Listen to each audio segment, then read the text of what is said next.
Hello everyone. आज से हम काइनेमेटिक्स पढ़ना स्टार्ट कर रहे हैं। काइनेमेटिक्स स्टार्ट करने के साथ सबसे पहले हम पढ़ लेते हैं मैथमेटिकल टूल, जिससे जो आने वाली कैलकुलेशंस हैं जो कि पूरी फिजिक्स में काम आएगी, उसमें आपको एक प्लस पॉइंट मिल पाए। आप कंपोनेंट लेना या फिर साइन की वैल्यू रखना या फिर ऐसी चीज़ें हैं जो कि आप डील कर पाए। तो स्टार्ट करते हैं। सो नाउ सबसे पहले पढ़ लेते हैं ट्रिगो के बारे में कि ट्रिगो में कौन कौन सी चीजें हैं जो कि फिजिक्स में काम आएगी। सबसे पहले ट्रिगो का बेसिक जो स्कोर है वो ये है कि जैसे ये एक ट्राइंगल है जो आप देख पा रहे हैं, इसमें जो एंगल आप रेफरेंस लेंगे, जैसे मैंने यहाँ पे अल्फा ले लिया, तो ये मेरे लिए एक रेफरेंस एंगल हो गया कि मेरा पॉइंट ऑफ व्यू यहाँ से शुरू होगा। मैं इस तरफ अपनी आंख को रखकर देख रहा हूँ इस ट्राइंगल को। तो जब आपने यहाँ पे इसको रेफरेंस मान लिया है, तो इसके जो सामने वाली साइड होगी, चाहे वो कोई सी भी साइड हो, पर इस एंगल के जस्ट सामने वाली साइड होनी चाहिए, वो साइड आपकी परपेंडिकुलर कहलाएगी। और जिस साइड के अलोंग ये एंगल लिया गया है, वापस जिस साइड के ये अलोंग एंगल लिया गया है, उस साइड को हम बेस कहेंगे। और जो तीसरी साइड होगी, जो कि इन दोनों के जो मतलब इंडिविजुअल डिजिट्स हो गए, फॉर एग्जांपल ये 4 है, ये 3 है, तो ये इन दोनों के इंडिविजुअल 4 और 3 से बड़ा नंबर ही होगा, ये 5 आएगा। वो क्योंकि वो ट्रिपलेट होता है, इस वजह से उसके बारे में बाद में डिस्कस करेंगे। लेकिन ये चीज आपको समझनी होगी। एक बार फिर से क्विक रिवीजन लो कि ये मैंने सबसे पहले रेफरेंस एंगल ले लिया, तो इसके जो जस्ट सामने वाला साइड होगा उसको परपेंडिकुलर कहेंगे। और जिसके अबाउट ये एंगल लिया गया है, जिस बेस लाइन के अबाउट ये एंगल लिया गया है, उसको बेस कहेंगे। और जो थर्ड साइड होगी उसको हाइपोटेनस कहेंगे।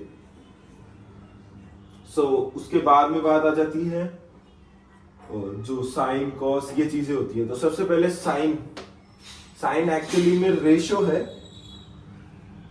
साइन एक्चुअली में देखिए, अगर आपको देखना है कि ये साइन क्या चीज है, तो साइन एक्चुअली के अंदर सिर्फ एक रेशियो है जो कि साइड्स का लिया जाता है। जैसे मेरा ये अल्फा एंगल है, तो sine of alpha is equals to perpendicular upon hypotenuse. समझ गए? वैसे ही कॉस है, तो cos is base upon hypotenuse. Tan है, टेन एक्चुअली के अंदर साइन और कॉस का, एक सेकेंड, साइन और कॉस का एक रेशियो है जिसे हम टेन की तरह रिप्रेजेंट करेंगे। तो इसमें साइन का वैल्यू होता है परपेंडिकुलर अपॉन हाइपोटेनस, जो कि मैंने यहाँ पे रख दिया है। कॉस का वैल्यू होता है बेस अपॉन हाइपोटेनस, तो वो मैंने यहाँ पे रख दिया। तो हाइपोटेनस से हाइपोटेनस कट गया, तो जिसकी वजह से परपेंडिकुलर अपॉन बेस, ये टेन को कहते हैं। सिमिलरली कॉसेक आ जाता है। कॉसेक एक्चुअली में साइन अल्फा, साइन का रेसिप्रोकल होता है, तो इस वजह से ये हाइपोटेनस अपॉन परपेंडिकुलर आ जाएगा। सिमिलरली सेक है, सेक कॉसेक का रेसिप्रोकल है, और कॉट है वो टेन का रेसिप्रोकल है, that is base upon perpendicular. इसका एक ट्रिक है जो कि आपको याद करना है, मैं उसको नेक्स्ट स्लाइड पे लिखता हूं, लेकिन हाँ, पर उससे पहले आप देखिए कि साइन का ग्राफ ये है और कॉस का ग्राफ ये है। I hope this is visible. तो साइन 0 की वैल्यू है 0, साइन 90 की वैल्यू है 1 at the same point. Cos 0 की वैल्यू है 1, कॉस 90 की वैल्यू है 0, है ना? आप देख पा रहे होंगे मेरे हिसाब से। इस चीज को आप एक बार थोड़ा सा समझने की कोशिश करिए कि ग्राफ एक बार आपके आंख में होगा ना, तो आप इन वैल्यूज को निकालने में आपको आसानी होगी। तो सबसे पहले तो आप इन ग्राफ को देखिए। मैं नेक्स्ट स्लाइड पे सबसे पहले आपको शॉर्ट ट्रिक बताता हूँ, और उसके बाद में इस ट्राइंगल के बारे में थोड़ा सा डिस्कशन और करते हैं।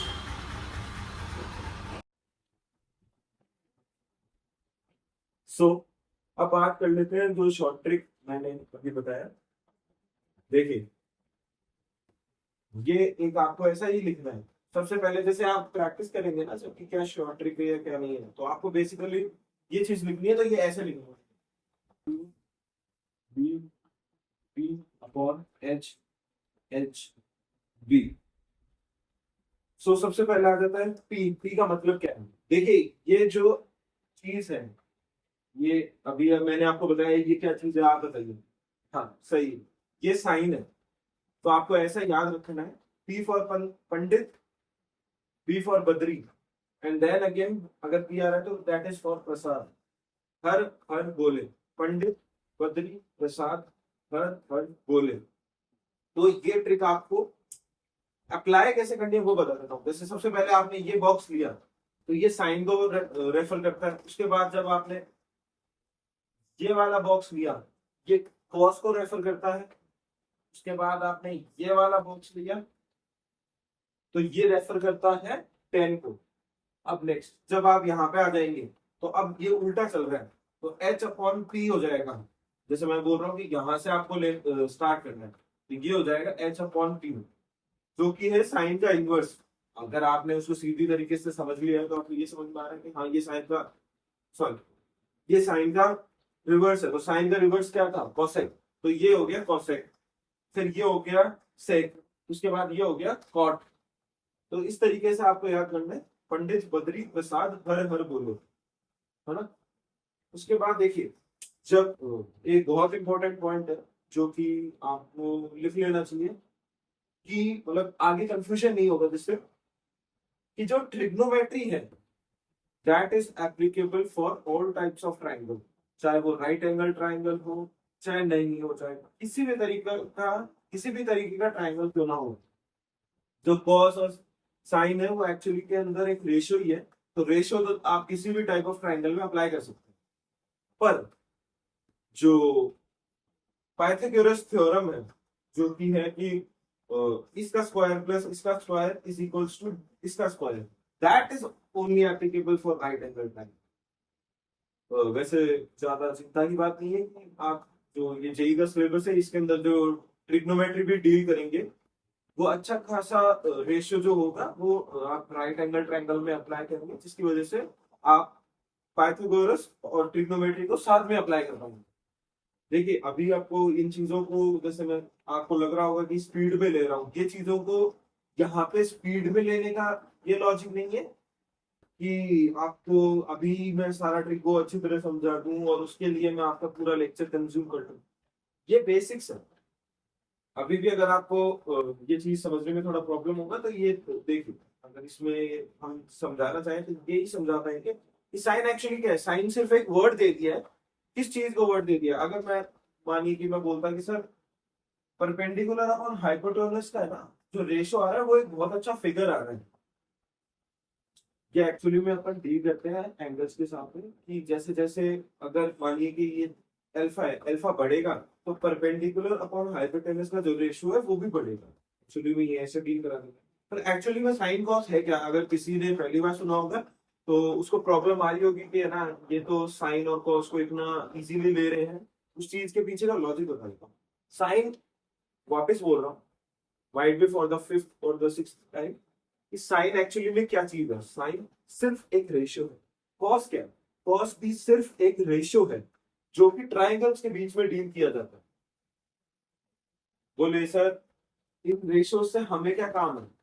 अगर आपको ये रेशियो गिवन होगा तो आप एक आइडिया लगा पाएंगे कि जैसे फॉर एग्जांपल मुझे साइन की वैल्यू गिवन है और मुझे परपेंडिकुलर पता है, तो मैं हाइपोटेन्यूज निकाल सकता हूँ। बेसिक जो बता, हाँ बेसिकली ये चीज है, बहुत इजी अंडरस्टैंडिंग के लिए बता रहा हूँ। तो नेक्स्ट अब बात कर लेते हैं, जैसे मैंने ये डायग्राम क्यों बनाया, ये बताता है कि बाय डिफॉल्ट जब हम क्लास 11th और 12th का सिलेबस पढ़ रहे होंगे तो जो एंगल लिया जाता है वो पॉजिटिव एक्स एक्सिस से इस तरीके से कैलकुलेट किया जाता है। वापस पॉजिटिव एक्स एक्सिस से इस तरीके से कैलकुलेट किया जाता है। तो बाय डिफॉल्ट वैसे थीटा को हम मैग्नीट्यूड मानते हैं।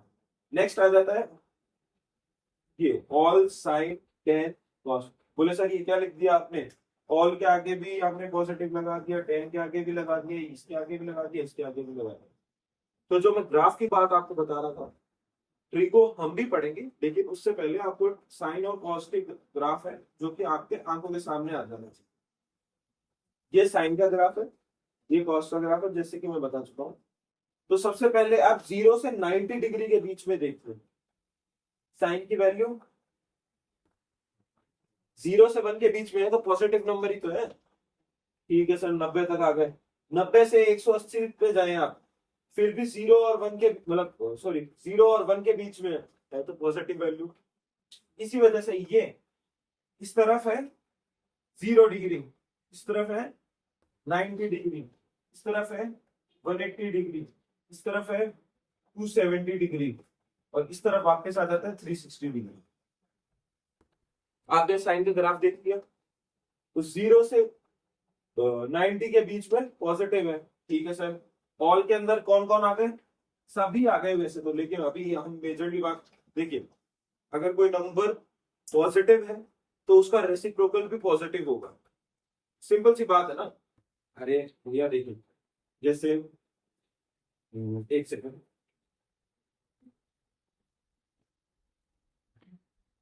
फाइव है, ये नंबर लाइन है, यहाँ पे 0 है, यहाँ पे 1 है, यहाँ पे 2 है, यहाँ पे 3 है, यहाँ पे 4 है, यहाँ पे 5 है। ठीक है, 5 एक पॉजिटिव नंबर है। अब हम 5 का रेसिप्रोकल कर रहे हैं। 5 का रेसिप्रोकल होता है 1/5। बोले सर 1/5 कहाँ पे आएगा? ये 0 और 1 के बीच में आएगा 1/5। देखिए 0 से लेके पॉजिटिव में इंफिनिटी तक जितने भी नंबर हैं,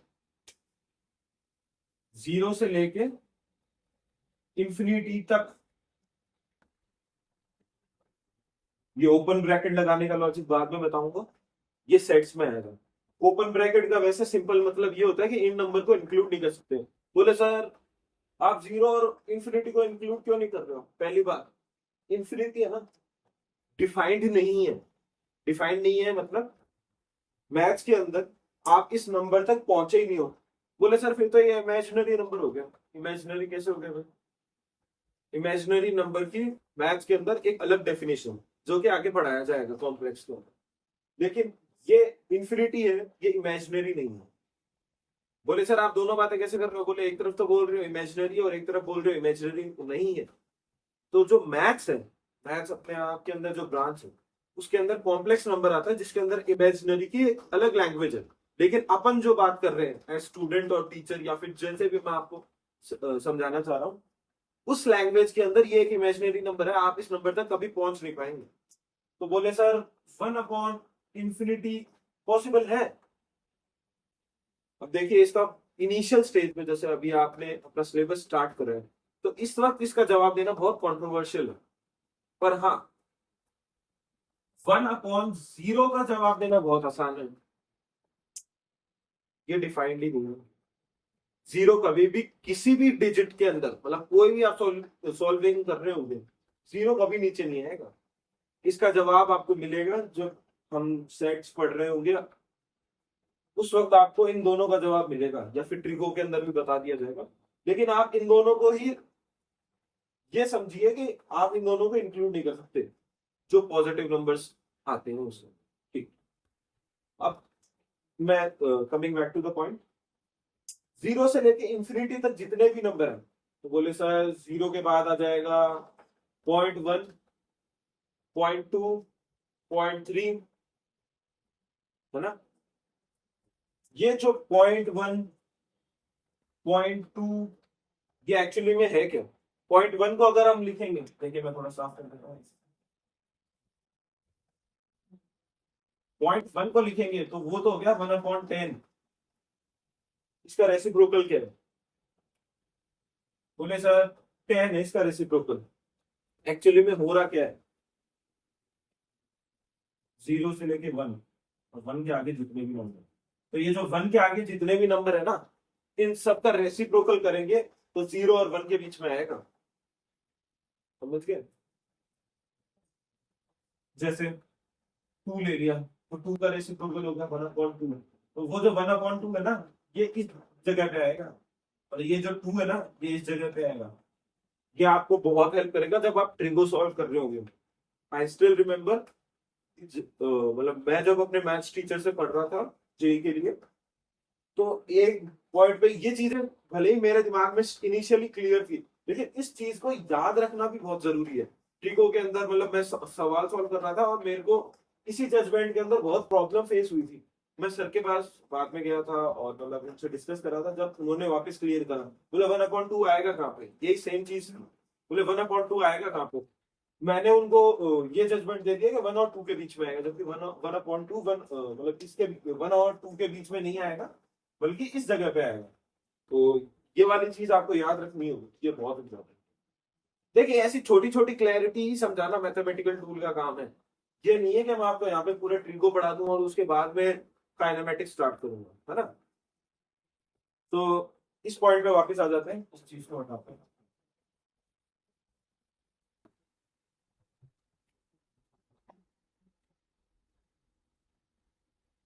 तो सबसे पहले हमने साइन का ग्राफ देख लिया। साइन में 0 से लेकर 180 तक जो नंबर है वो 0 और 1 के बीच में है, तो एक पॉजिटिव नंबर हुआ। ऑल के अंदर देखिए साइन आ जाएगा, कॉस आ जाएगा, टेन आ जाएगा।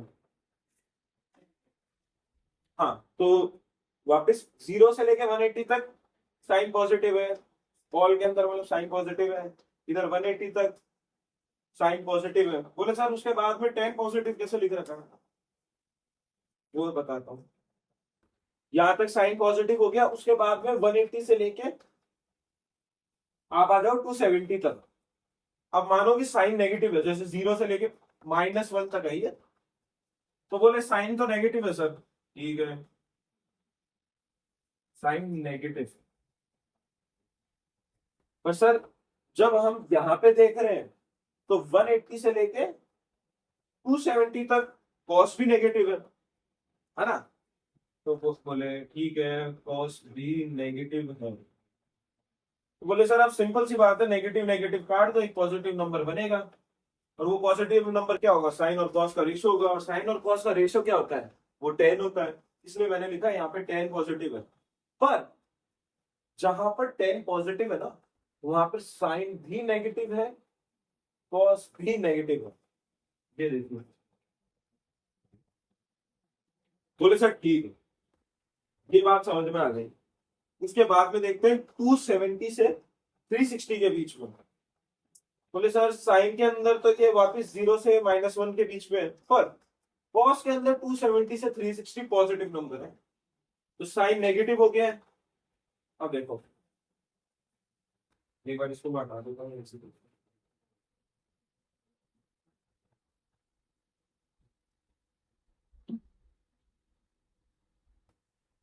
बोले सर टू फॉर, अरे थोड़ा लिखो, 270 से 360 के बीच में, ठीक है, साइन नेगेटिव है,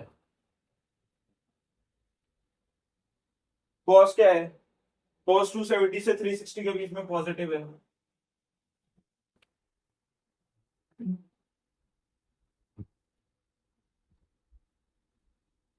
बोले सर इस तरफ तो साइन और कॉस का जो रेशियो है वो नेगेटिव अपॉन पॉजिटिव है, तो बेसिकली एक नेगेटिव नंबर हो गया। बोले अब नेगेटिव क्या चीज है, साइन और कॉस का रेशियो, जो कि होता है 10। इस वजह से यहां पर 10 भी नेगेटिव है, साइन भी नेगेटिव है, पर कॉस ही है जो कि पॉजिटिव है। इस वजह से ये डायग्राम बनाई। देखो सबसे पहले तो ग्राफ याद रखो कि साइन और कॉस का ग्राफ यही होगा, ये समझाया जाएगा, प्रॉपर समझाया जाएगा। लेकिन एक वक्त के लिए थोड़ा सा आपको इन चीजों को, ये बहुत बेसिक चीज है, आपको इस चीज को दिमाग में एक्सेप्ट करना होगा। इसके पीछे अभी आप जिद करने लग जाओगे तो काइनेमेटिक्स नहीं सीख पाओगे। साइन का ग्राफ दिमाग में है, कॉस का दिमाग, सॉरी कॉस का ग्राफ दिमाग में है, इसकी वजह से हम साइन और कॉस का जजमेंट तो दे पाएंगे। रही बात टेन की, टेन का जजमेंट हम साइन और कॉस का रेशियो लेके कर देंगे। और अब बोले कि साइन का अपोजिट होता है कॉस, मतलब 1/sin is equal to cos, तो उसका जजमेंट कैसे लेंगे। मैं क्या भाई, अगर अभी समझाया था आपको, जो 1 से लेके इंफिनिटी वाली बात थी और 0 से लेके 1 वाली बात थी। बोले अगर साइन पॉजिटिव होगा तो उसका रेसिप्रोकल भी पॉजिटिव होगा। सो वापस एक क्विक रिवीजन लेते हैं। सबसे पहली बात जो कि सबसे इंपॉर्टेंट थी, trigo her type of triangle के लिए आता है, जिसका एंगल कुछ भी हो सकता है, रेफरेंस एंगल कुछ भी हो सकता है, जरूरी नहीं है कि ये 90 डिग्री हो, और पर जो पाइथागोरस थ्योरम है वो एप्लीकेबल है जहां ट्राइंगल 90 डिग्री को, ठीक है। उसके बाद हमने ये पढ़ा पंडित बद्री प्रसाद हर बोले, जिसमें साइन लेना, कॉस लेना, टैन लेना और उनके रेसिप्रोकल कैसे लेने हैं वो पढ़ा। उसके बाद में ये पढ़ा कि जो मेजरमेंट लिया जाता है एंगल्स का वो हमेशा पॉजिटिव एक्स एक्सिस से पॉजिटिव वाई एक्सिस की तरफ लिया जाता है। देखिए पॉजिटिव एक्स एक्सिस से पॉजिटिव वाई एक्सिस की तरफ जब गए तो ये जो एंगल बना इसी को थीटा लिया जाता है, ठीक है। उसके बाद में साइन और कॉस के ग्राफ दिमाग में रखे जिससे हमें ये चीज समझ में आ गई। अब इसके बाद में थोड़ी साइन की वैल्यू रख देते, साइन की मतलब जो साइन कॉस टेन जो ट्रिग्नोमेट्रिक फंक्शंस नहीं सॉरी जो ये रेशियोज है इनकी वैल्यूज बता देता हूँ। साथ में एक चीज और आप समझ लीजिए, जैसे एक सेकंड इसको स्क्रीनशॉट किसी को लेना है तो ले लीजिए। हाँ तो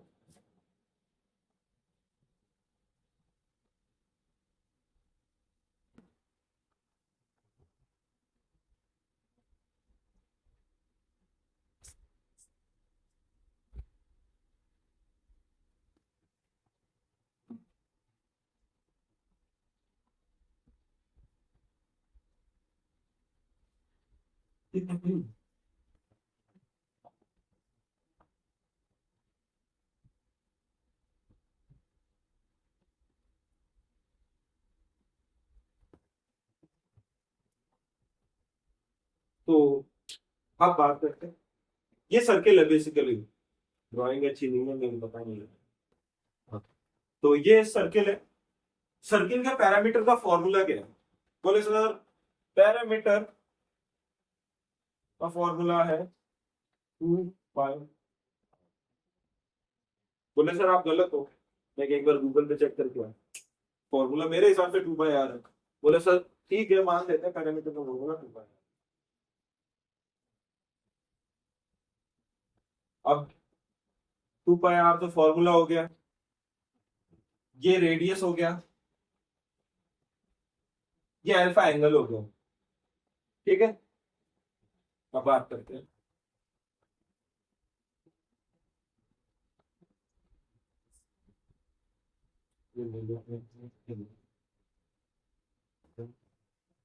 is equals to I constant Q I ये alpha by the way radians में होना चाहिए, रेडियंस का कैलकुलेशन अभी बताएंगे कि रेडियंस में कैसे होता है। तो बोले सर जो ये आर्क लेंथ होगी ना, ये L by the way arc length होती है, इसके बारे में वापस बताया जाएगा। लेकिन मैं सिर्फ ये चाहता हूं कि यहाँ पे एक बुनियाद रखी जाए। अब आप बोलोगे कि सर आप अच्छी तरह एक्सप्लेन नहीं कर रहे हो, अच्छी तरह एक्सप्लेन टाइम पे किया जाएगा। मैं सिर्फ ये समझाना चाह रहा हूँ इस जगह पे कि जो आर्क लेंथ है ना इसका रिलेशन इस एंगल और इस रेडियस के साथ है, सिर्फ ये समझाना चाह रहा हूँ। ये मैंने लिखा है कि arc length K for constant, R for radius into sorry into alpha, alpha in radians. इस चीज को मैं वापस समझाऊंगा, बस ये है कि इस पे थोड़ा सा दिमाग लगाना। ये पॉइंट आपके लिए यहाँ पे मैं समझाना नहीं चाहता हूँ, मैं बाद में समझाऊंगा इस चीज को। पर एक बार आप ऐसा खुद ड्रॉ कर कर खुद समझने की कोशिश करिए। सो नाउ स्टार्ट करते हैं। सबसे पहले आपकी स्क्रीन पे एक ट्रिग्नोमेट्री की टेबल आई होगी जिसमें एक तरफ एंगल्स लिखे हुए हैं, एक तरफ साइन कॉस टेन ये लिखा हुआ है। तो सबसे पहले इस टेबल को ओवरव्यू देने का या ऑब्जर्वेशन देने से पहले एक चीज कहना चाहता हूँ, नेचर्स लव सिमेट्री। तो इस स्टेटमेंट से क्या आपको फायदा होगा, ये फायदा होगा कि आप पीसीएम तीनों के अंदर कुछ सिमिलैरिटी ढूंढ पाएंगे और उस सिमिलैरिटी का यूज आप उसे याद करने में या उसको मेमोराइज करने में आसानी से कर पाएंगे। तो सबसे पहले आ जाती है साइन की टेबल। तो साइन में आप देख पा रहे होंगे साइन 0 डिग्री की वैल्यू 0 है और जब साइन 90 डिग्री की जो वैल्यू है वो 1 आ रही है। सिमिलरली cos 0 की वैल्यू 1 है और cos 90 की वैल्यू 0 है। तो इन दोनों ही केसेस में साइन और cos दोनों में ये पाया गया है कि जैसे जिस तरीके से साइन में 0 से लेके 90 तक जाया जाता है, तो जो वैल्यूज आती है जैसे 0 आ गया, उसके बाद में जैसे 15 डिग्री लिखा हुआ है तो उसकी वैल्यू आती है √3 - 1/2 √2। उसके बाद 30 डिग्री है तो उसकी वैल्यू आती है 1/2। उसके बाद 37 डिग्री है तो उसकी वैल्यू आती है 3/5। तो ये जो जितनी भी सीरीज है इसका अपोजिट मतलब पहले वाला लास्ट में आ जाएगा, लास्ट वाला पहले में आ जाएगा, वो पाया जाता है कॉस के अंदर। कॉस 0 डिग्री की वैल्यू 1 होती है और उसके बाद कॉस 15 डिग्री की वैल्यू वो ही वैल्यू है जो साइन 75 की है। तो इस तरीके से आप इसको याद कर सकते हैं। और बात करते हैं tan की, तो tan की अगर आपको साइन और कॉस की याद हो गई तो उन दोनों को डिवाइड करके आपको tan की वैल्यूज मिल जाएगी। सो अब इसके अंदर अगर कोई 11th का बच्चा है तो उसे इनिशियली में 15 डिग्री और 75 डिग्री की वैल्यू याद करने की जरूरत नहीं है, क्योंकि ये चीज हम ट्रिग्नोमेट्री के अंदर पढ़ते हैं, जो कि ट्रिग्नोमेट्री में आता है साइन a - b का फॉर्मूला। तो उसमें a की वैल्यू रख देते हैं 45 डिग्री और b की वैल्यू रख देते हैं 30 डिग्री। तो उसकी वजह से वो आंसर उसका आ जाएगा। तो अब ये ऑब्जर्वेशन हो गई। तो 37 और 53 जो है उसके बारे में मैं आपको बताना चाहूंगा। अब स्क्रीन पे ये एक ट्राइंगल है, राइट एंगल ट्राइंगल है। ये जो नंबर्स लिखे गए हैं ये ट्रिपलेट में है। ट्रिपलेट में कैसे है? 5 का स्क्वायर इज इक्वल्स टू 3 का स्क्वायर प्लस 4 का square. So 25 is equals to 9 plus 16। 25 is equals to 25। ठीक है। सो ये पाइथागोरस को फॉलो कर रहा है। ये राइट एंगल ट्राइंगल हो गया है। अब अगर मैं अल्फा की तरफ अपना ऑब्जर्वेशन डेक बना के यहां से ऑब्जर्व करना चाहूं तो साइन ऑफ अल्फा लिखेंगे हम, तो वो आ जाएगा 3/5। तो यहां से ये पाया गया, जब मतलब इसका कैलकुलेशन हम आगे करके दिखाएंगे, लेकिन इस वक्त जब इनिशियल है तो आपको ये एक आधी चीजें आपको याद करनी पड़ेगी जिससे आपका आंसर आ जाए, जो कि फिजिक्स में ज्यादा जरूरी है। सो जब इस चीज को पाया गया तो ये पाया गया कि ये अल्फा जो आएगा वो 37 डिग्री आ रहा है। ठीक है। तो अब इसके बाद में अपन लेट करते हैं कि यहां पे जो एंगल बन रहा है वो बीटा है। ओके। अगर मैं बीटा के लिए साइन लिखना चाहूं तो sine of beta is equals to, इसके सामने वाली साइड इज 4 और अपॉन में हाइपोटेन्यूज, तो ये साइन ऑफ बीटा आ गया। ठीक है। अब ये तो 37 है जो कि मैंने आपको बताया है। 37 plus 90 plus beta is equals to 180। So यहां से 53 डिग्री आ जाएगा बीटा। तो साइन ऑफ बीटा, मतलब देखिए एक चीज आपको देखना पड़ेगा कि हाँ कम से कम इस चीज को एक्सेप्ट करिए जिससे आपको साइन 37, साइन 53, कॉस 37 और कॉस 53 ये चार चीजें आप याद कर पाएंगे। सो यहां से आगे कि ये एंगल 53 डिग्री है। ये वाइसा वर्सा करने के लिए, मतलब जैसे आप जो साइन का ऑब्जर्वेशन लेंगे वो ही कॉस में आप इस चीज से इंप्लाई कर पाएंगे, और जो कॉस की ऑब्जर्वेशन होगी वो साइन में इंप्लाई कर पाएंगे। तो this is the explanation for this triplet and 37 degree and 53 degree. अब नेक्स्ट हम बात कर लेते हैं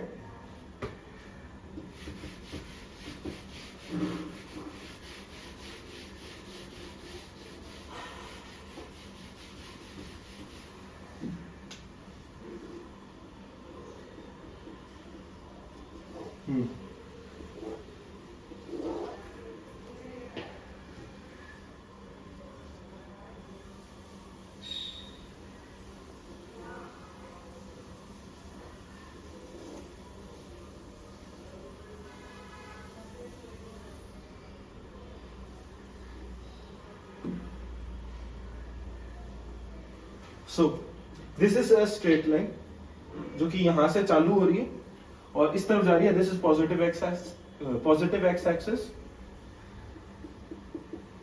and this is positive Y axis. तो एक स्ट्रेट लाइन की इक्वेशन क्या होती है ये मैं आपको बताना चाहूंगा। स्ट्रेट लाइन की इक्वेशन होती है y is equals to mx plus c। बोले सर ये क्या लिखा है आपने? देखो जो वैल्यू इधर आएगी ना, मतलब y वाले इंटरसेप्ट, मतलब y एक्सिस पे जो वैल्यू आएगी वो यहां पे डिनोट करी जाएगी। x एक्सिस पे जैसे अगर आप इसकी बात कर रहे हो, देखो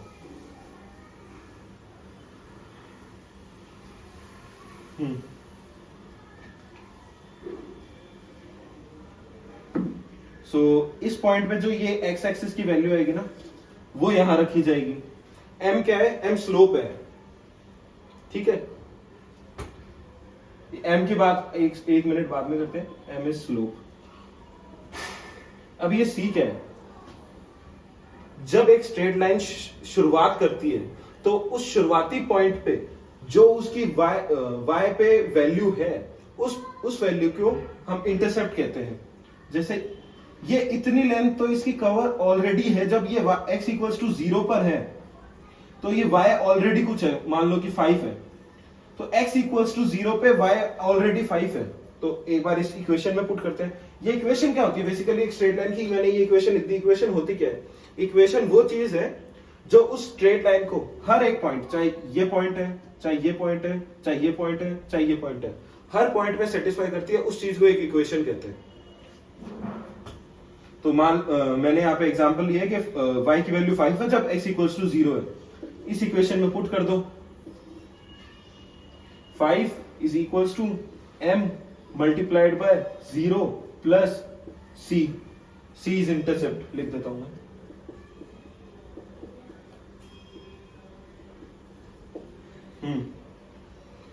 तो 0 को तो चाहे किसी से भी मल्टीप्लाई करो, that comes out to be 0, और 0 को c में प्लस करेंगे तो c आएगा। सो 5 इज इक्वल्स टू c। तो ये बताता है कि c की वैल्यू जो कि इंटरसेप्ट है, जो कि ये है, इसकी वैल्यू 5 आ गई है। y इक्वल्स, हाँ तो देखो जो c है देखो, अब आपको अगर मैं ये बोलूं कि डेफिनेशन क्या है, तो डेफिनेशन का काम नहीं है। आपको उस चीज से क्या लॉजिक समझ में आना चाहिए, वो डेफिनेशन का मतलब होता है। तो आपको ये लॉजिक समझ में आना चाहिए कि 5 इंटरसेप्ट जब है, जब x की वैल्यू 0 है। x की वैल्यू, वापस रिपीट, x की वैल्यू अगर 0 है इस इक्वेशन के अंदर, तो y की वैल्यू क्या आ रही है, उसी चीज को इंटरसेप्ट कहते हैं।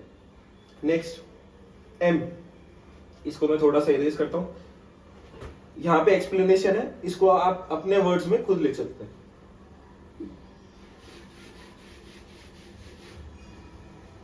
दिस इज इंटरसेप्ट, ठीक है।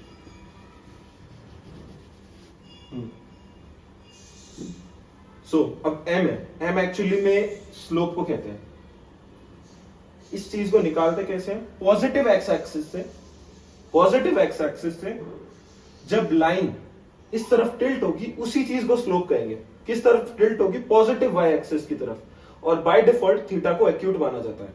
वापस रिपीट, x एक्सिस से, पॉजिटिव x एक्सिस से जब पॉजिटिव y एक्सिस की तरफ लाइन का जो एंगल बन रहा होगा, उसे स्लोप कहेंगे। इसको निकालते कैसे हैं? जैसे, एक सेकेंड,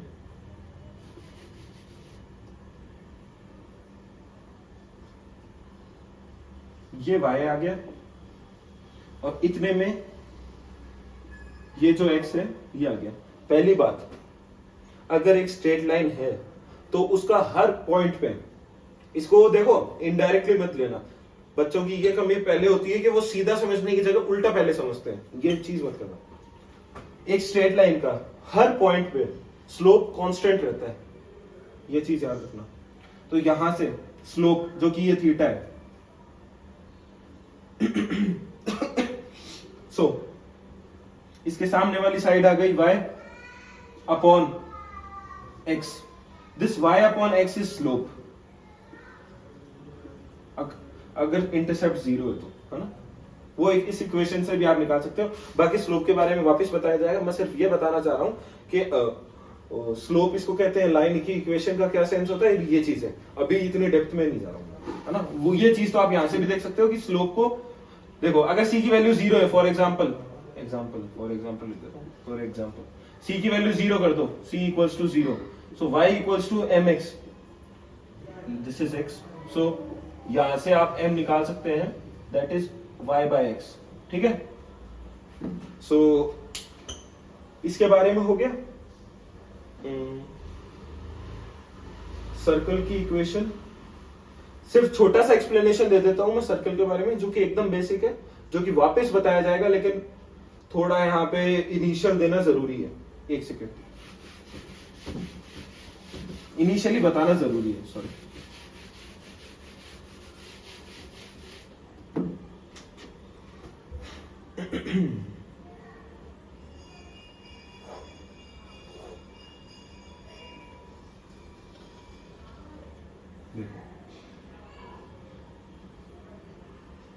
ये जो कोऑर्डिनेट्स है जहां पे इसका मतलब सेंटर है, देखो सेंटर का लॉजिक आपको क्या समझ में आना चाहिए, इस चीज से आप बहुत सारे क्वेश्चन सॉल्व कर पाएंगे।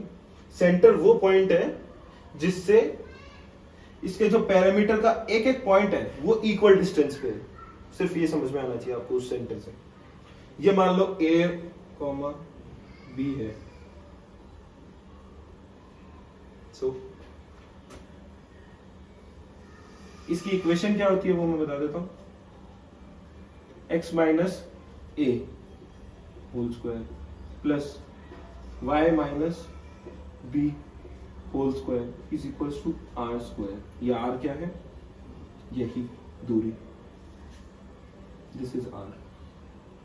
इसमें x, देखो जब आप सॉल्व करना कोऑर्डिनेट सॉल्व करना शुरू करेंगे तो आपको ये चीज समझ में आने लग जाएगी कि x और y को हमें रखना होता है ताकि इक्वेशन फॉर्म हो जाए।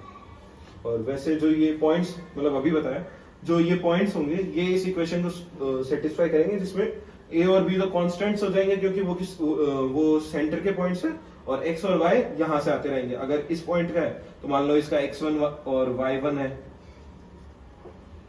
इसका x2 y2 है, लाइक दिस। सो यहाँ पे सेंटर के पॉइंट्स आते हैं इन दोनों जगह पे, और इस पे रेडियस आता है। सो अब नेक्स्ट बात कर लेते